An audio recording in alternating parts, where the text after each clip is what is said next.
Ол сот залына басына орамал тағып, қолына Құран ұстап кірді. Құшағында жаңа туған сәби. Сырт көзге ол қарапайым ана секілді көрінді, бірақ бірнеше ай бұрын дәл осы әйел күйеуінің денесін қоқыс пакетіне салып, кладовкаға тығып қойған еді. Қылмыстан кейін 2 баланы тастап, барлық ақшаны алып, Египетке қыдыруға кеткен. Ең сорақысы, ол өз қылмысы үшін бір күнде түрмеде отырған жоқ. Бүгін біз Татьяна және Сергей Литвиновтардың отбасылық оқиғасын талдаймыз. Татьяна Литвинова кім? Күйеуінің ақшасына қызыққан соққанды қылмыскер ме, әлде өзін қорғаған әйел ме? Не себепті ол бір күнде түрмеде отырмады? Оқиғаны әдеттегідей басынан бастайық. Сергей Литвинов 1973 жылы Украинаның оңтүстігінде Ровно қаласында туған.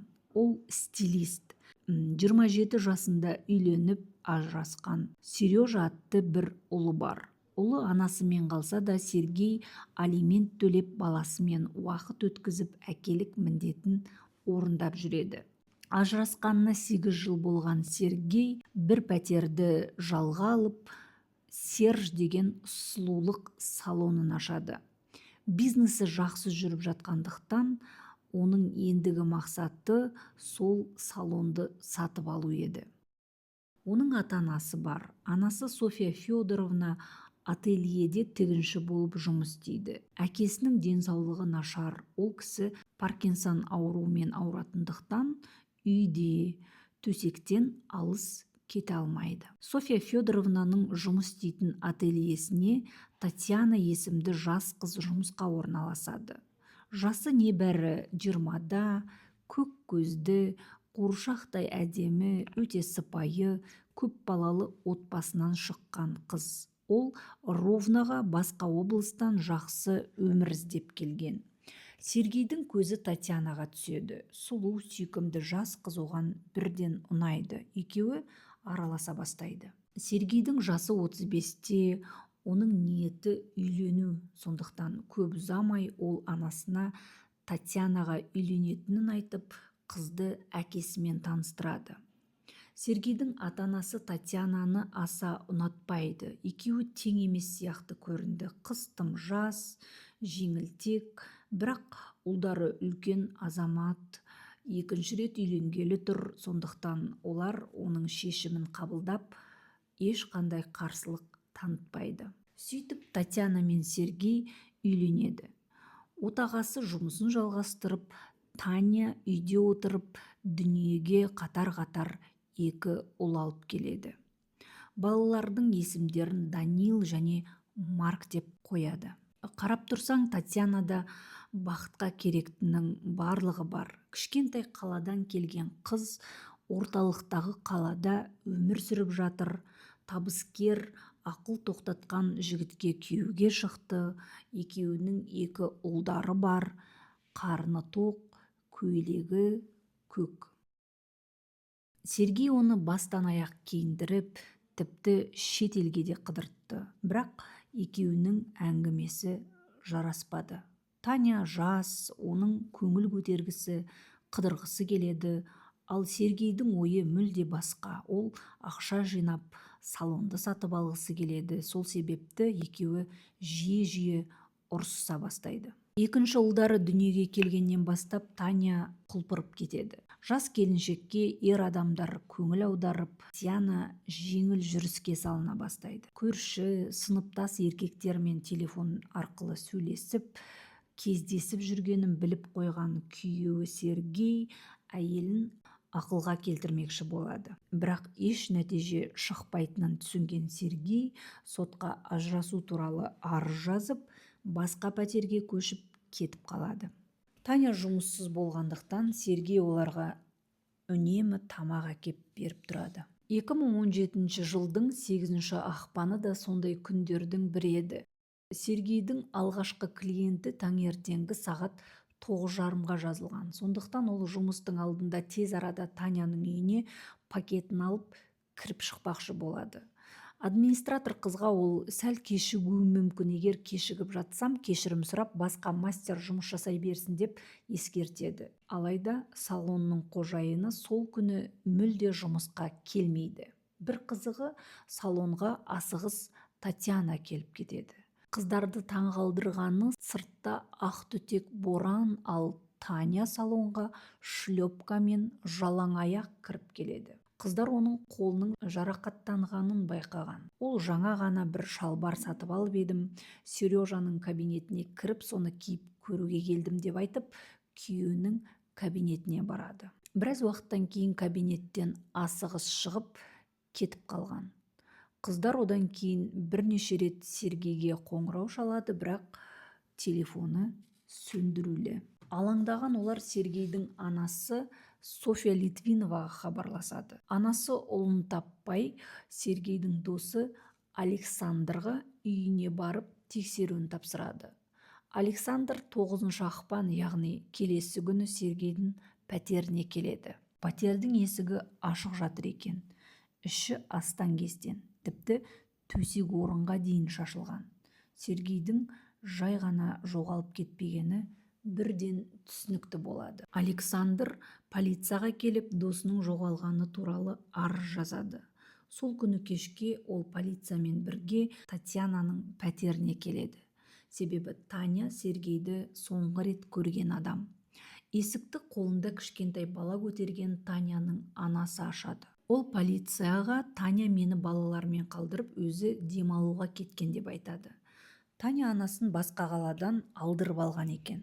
Полиция анасына күйеу баласын іздеп жүргенін түсіндіріп, үйді қарап шығу керек екендерін айтады. Таняның үйі шашылып жатыр екен. Полиция бір қарағанда көзге түсер ештеңе таппайды. Тек жердегі кілем, су екен. Көзге көрінетін ерекше затты олар кладовкадан табады. Балалардың ойыншықтары мен коляскасының артында адамның аяғы жатыр екен. Мұндай сұмдықты көрмеген полиция қызметкерлері жағаларын ұстайды. Жақындап қараса, Сергей Литвиновтың денесі 160 литрлік қоқыс пакетіне салынып тұр екен. Татьянаның анасы күйеу баласының денесінің үйде жатқанын білмегенін айтады. Оның үстіне ол кісі мас екен. Сергейдің кеуде тұсында, ішінде пышақтың іздері бар. Полиция Сергей Литвиновтың қазасына оның әйелі Татьяна Литвинованың қатысы бар деп күдіктеніп тергеу бастайды. Екеуінің 3 жастағы ұлдары полицияға мамам папамды ұрды деп айтады. Көршілерді сұрастырғанда, 2 көрші әйел 8 күні таңертең Татьянаның пәтерінен олардың ұрсып жатқанын естіген. Ер адамның көмектесіңіздер, мені өлтіріп жатыр деген айқайын естіген бір көрші әйел келіп есік қаққан, бірақ есікті ешкім ашпаған. Көршілер полицияға қоңырау шалмадық дейді, себебі бұл пәтерде 2 күннің бірінде жанжалдасып жататын. Полиция Сергейдің денесін экспертизаға жіберіп, Татьянаны іздеуді бастайды. Олар Татьянаның 8 күні түнде Киев аэропортынан ұшаққа отырып, Египетке аттанғанын анықтайды. Ол Шарм-эль-Шейхтің бір отелінен 7 күндік демалысты броньдаған екен. Украина полициясы Татьяна Литвиноваға халықаралық іздеу жариялап, оны Интерпол тізіміне енгізеді. Енді іске Украинаның ғана емес, сонымен қатар Египет елінің полициясы да қосылады. Алайда Татьяна броньдалған отельге келмейді. Татьянамен бірге Сергейдің сейфінен үлкен көлемде ақша жоғалды. Газеттер Татьяна сейфтен 10 000 ақш долларын алып кеткен деп жазды. Алайда нақты қанша ақша жоғалғанын ешкім білмейді. София Литвинованың айтуы бойынша, Сергейде 30 000 доллар болған, себебі қайтыс боларының алдында ұлы көлігі мен пәтерін сатқан екен. Ақшаны ол банкте емес, пәтері мен үйіндегі сейфтерде сақтап жүрген. Осы кезде сараптаманың қорытындысы шығады. Сергей Литвинов 11 рет пышақталып қайтыс болған. Сонымен тергеушілердің анықтауы бойынша Татьяна Литвинова 8 ақпан күні күйеуін пышақтап өлтіріп, оның кілттерін алып пәтеріне ақша іздеп барған. Үйдегі сейфтен ақшаны таппай, ары қарай өтірік сылтаумен сұлулық салонына барған. Ақша сол жердегі сейфтен табылған. Ақшаны алып Татьяна үйіне келеді.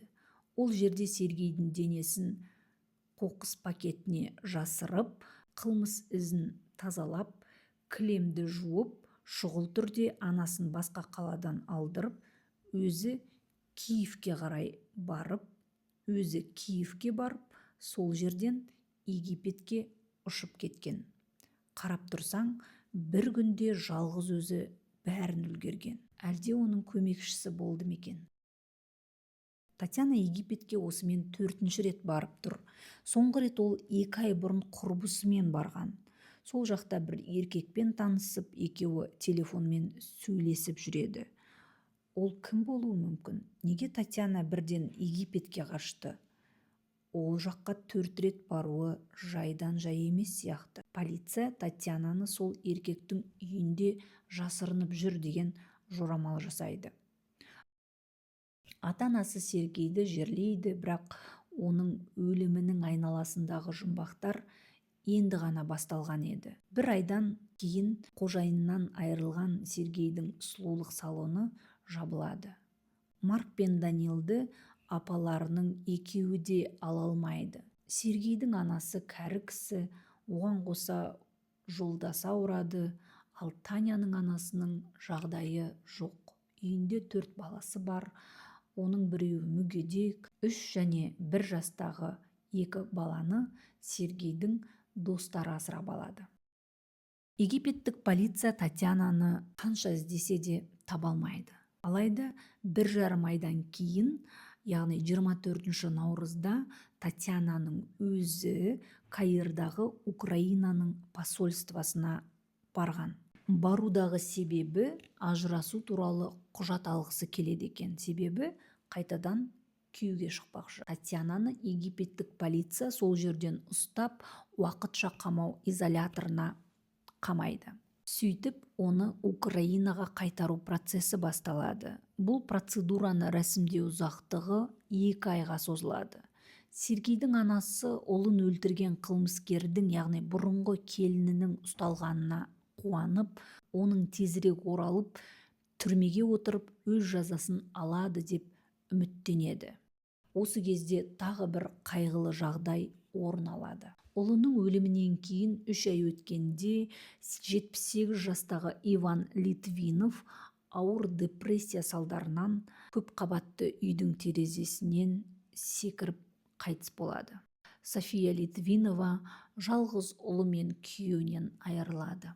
Иван Литвиновты жерлеген соң 2 күн өткенде, яғни 24 мамыр күні Татьяна Литвинова Каирдан Ровноға экстрадицияланады. Оны аэропортта полиция тосып тұрады. Түскенде Татьяна басына орамал тағып алған, қолында Құран.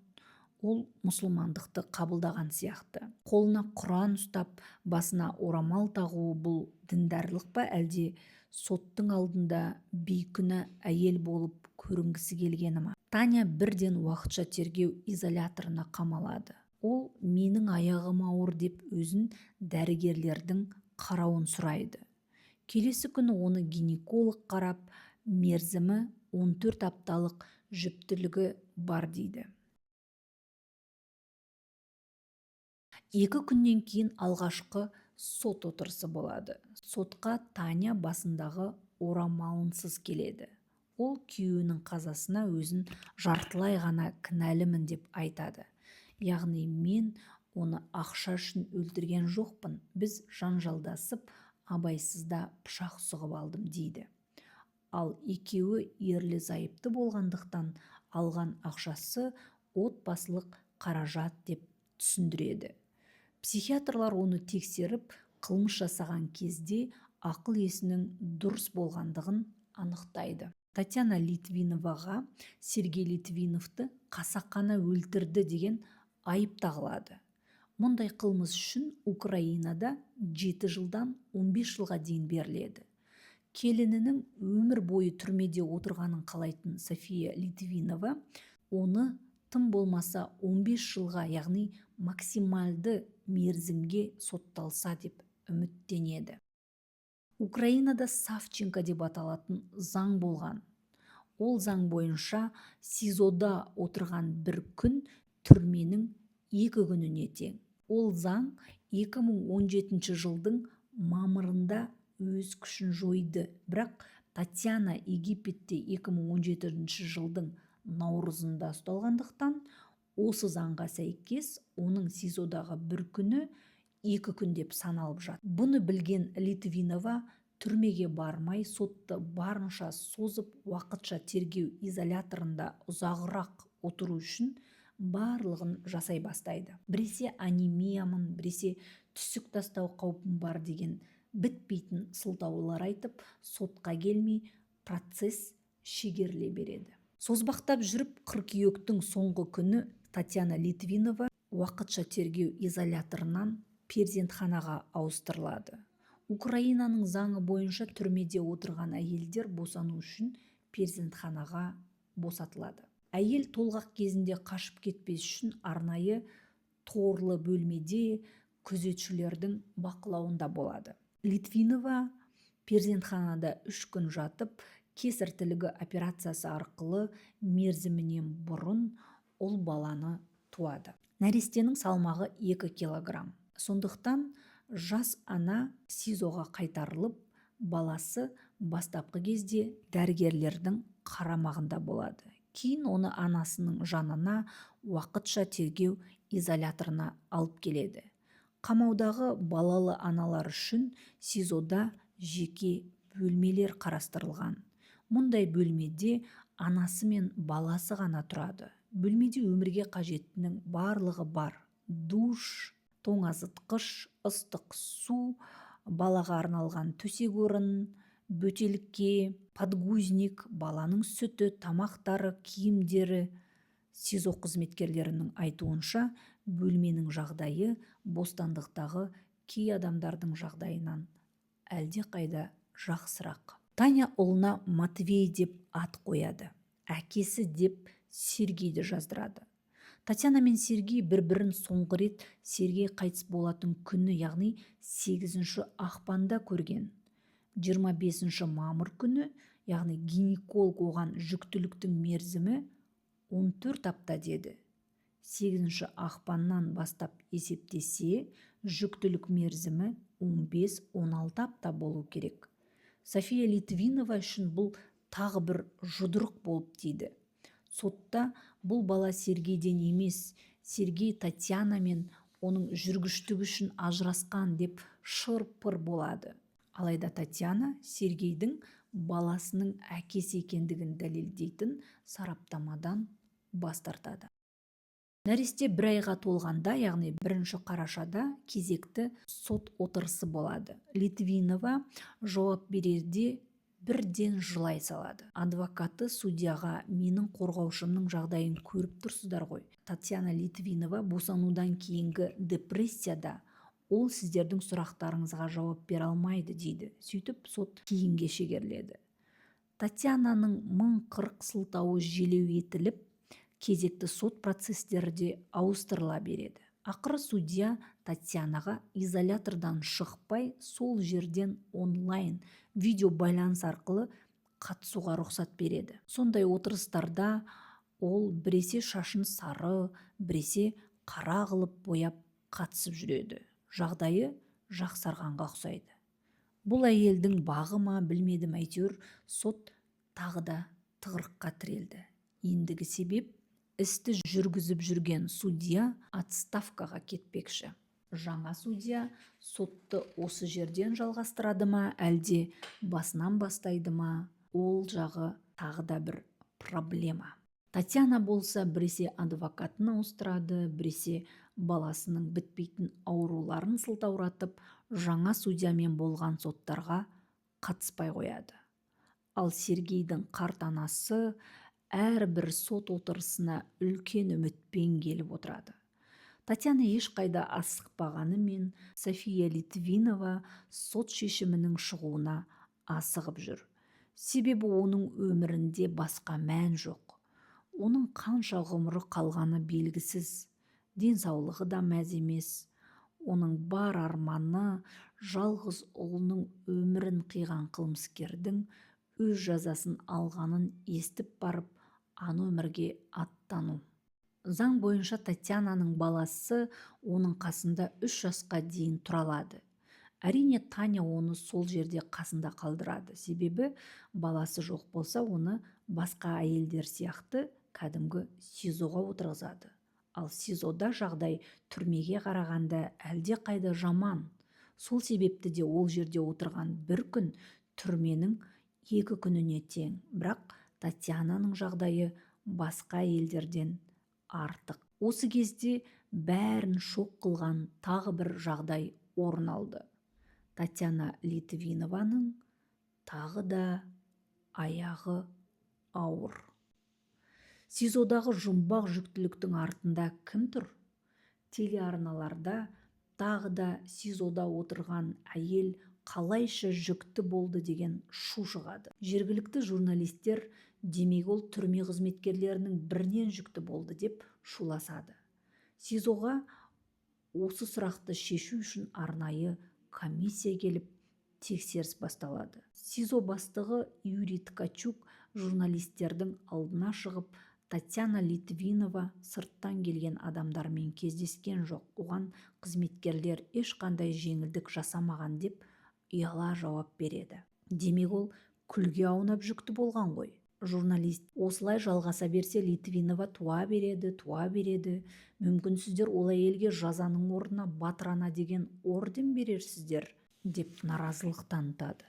Судья Литвиновадан сотта кімнен жүкті болдыңыз деп сұрағанда, Татьяна жауап беруден бас тартады. 2019 жылдың қыркүйегінде Литвинова тағы да сотқа келмей қояды. Ол адвокатынан: жүктілігім ауыр өтіп жатыр, өзімді жайсыз сезініп жүрмін. Дәрігер маған уайымдауға, жүруге болмайды деді. Оның үстіне жақында босанамын, ары қарай баламды күтуім керек. Сондықтан сотты 1 жылға шегеруіңізді сұраймын деген хат жазып жібереді. Төбесінен тағы да жай түскен София Литвинова әбден қажиды. Оның жасы 80-ге таяды. Ары қарай сотты тосуға күші де жоқ. Үміті әбден үзілді. 2020 жылдың 4 қазанында Татьяна қызды болады. Босану кезінде Татьянаның баласын анасы алып кетті. Перзентханадан шығып, Татьяна 2 баласымен СИЗОдағы бөлмесіне қайтадан жайғасады. Осы бөлмеде тағы да алаңсыз 3 жыл отыра беруіне болады. Ары қарай өздеріңіз білетін пандемия басталды. Татьяна үйренген сылтауларын айтып, сотқа келмеуін жалғастыра береді.